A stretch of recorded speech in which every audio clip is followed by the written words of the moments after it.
പുതിയ ഡയറി ഒക്കെ വാങ്ങിയതല്ലേ, അപ്പൊ ജേണലിങ്ങിന് തന്നെ ഒരു ഡയറി എടുത്തേക്കാൻ നോർത്തു. ഞാനാണ് ജേണലിങ്ങിന് ഡയറി ഇല്ലാത്തതുകൊണ്ട് ചെയ്യാതിരിക്കുമായിരുന്നു. അതിനു വേണ്ടി തന്നെയാണ് സത്യം പറഞ്ഞാൽ വാങ്ങിയതും. അപ്പോൾ പിന്നെ കിട്ടിയപ്പോൾ 2 എണ്ണം കൂടെ കിട്ടി. ഒരെണ്ണം ഞാൻ മാറ്റി വെച്ചിട്ടുണ്ട്, എന്തിനേലും എടുക്കണം. ഇത് ഞാൻ ജേണലിൽ എന്തായാലും എടുത്തിട്ടുണ്ട്. ആദ്യത്തെ പേജ് കുറച്ച് അടിപൊളിയായിട്ട് ചെയ്യേണ്ടതല്ലേ, അതുകൊണ്ട് തന്നെ ആദ്യത്തെ പേജ് ഞാൻ വെറുതെ വിട്ടിട്ടുണ്ട്. 2ാമത്തെ പേജാണ് എടുത്തത്. ആദ്യത്തെ പേജിനുള്ളത് നമുക്ക് എപ്പോഴേലും ചെയ്ത് നോക്കാം.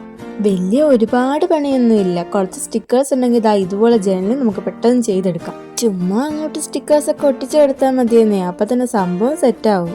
പിന്നെ അതിന് നടക്ക് നമുക്ക് വേണ്ടി തന്നെ കുറച്ച് കാര്യങ്ങൾ അങ്ങോട്ട് എഴുതി കൊടുത്തിട്ടുണ്ട്. സംഭവം സെറ്റായി കഴിഞ്ഞു. ഇങ്ങനത്തെ കാര്യങ്ങളൊക്കെ ചെയ്യുമ്പോൾ മൈൻഡ് കുറച്ച് ഫ്രീ ആവുകയും ചെയ്യും. ഇതൊക്കെ പിന്നീട് കാണുമ്പോൾ നമുക്ക് കുറച്ച് ഹാപ്പിനെസ്സും കിട്ടും. ടെൻഷനൊക്കെ അടിച്ചിരിക്കുന്ന സമയത്ത് ഇതുപോലെയൊക്കെ ജേർണലിംഗ് ചെയ്തിട്ടുണ്ടെങ്കിൽ മൈൻഡൊക്കെ കുറച്ച് ഫ്രീ ആവും. അപ്പോൾ നമ്മുടെ സംഭവം സെറ്റായിട്ടുണ്ട്. എങ്ങനെയുണ്ട്, ഇഷ്ടമായോ? അപ്പോൾ ഇഷ്ടമായ മസ്റ്റായിട്ടൊന്ന് ട്രൈ ചെയ്ത് നോക്കണേ. പിന്നെ ലൈക്ക് സബ്സ്ക്രൈബ് മറക്കണ്ട.